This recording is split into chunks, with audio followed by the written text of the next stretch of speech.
This is the carpet set for the Austin Healey BN6 and BN7 models. This is only applicable for the side change models, as you can see by this gearbox carpet in the middle here. This has been done in Deluxe woven wool. This is Savile Grey, and we have edged this how we see fit. Austin Healey models, a lot of them left without edging on the carpets apparently.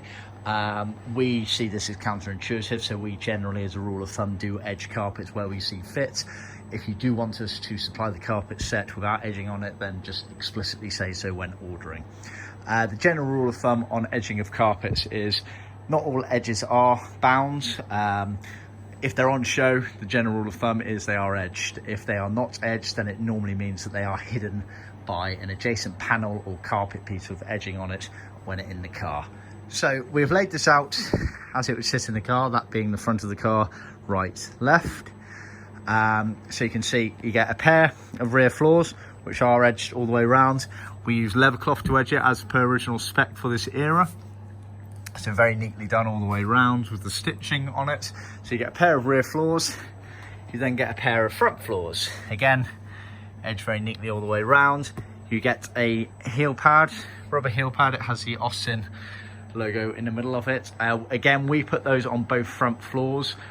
Some people say that they were only meant to be on the driver's side, so again, if you want that, we can do it, but as a rule of thumb, we will put them on both front floors for this model of car.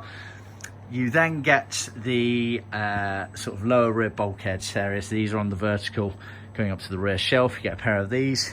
You then get a pair of these squares here, which are for the sort of B-post stirrups where the hood frame sat in behind the seats. For retrimming those. You then get a pair of sills, unedged, which are obvious. They go down the sills, left and right, obviously.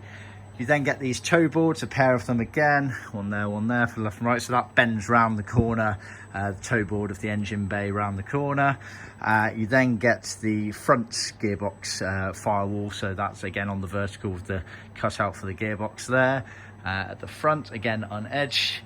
This piece here is for the underdash parcel tray. So this is already included in the carpet set, but it's actually included in the trim panel kit as well. Trim panel kit also includes the vinyl material to retrim the actual metalwork that sits in. So that's basically your kit there, apart from the gearbox, which I'll go closer in on. So this is obviously for the side change. So it's one piece, or two pieces there sewn together. You then have the opening here for where the gear stick comes out of for the side change models, and this is where the handbrake is, and you get a loose piece of material here which is for covering up the bodywork of the actual car when everything's in place. So as you can see, complete kit, looks very nice. See our website for more details.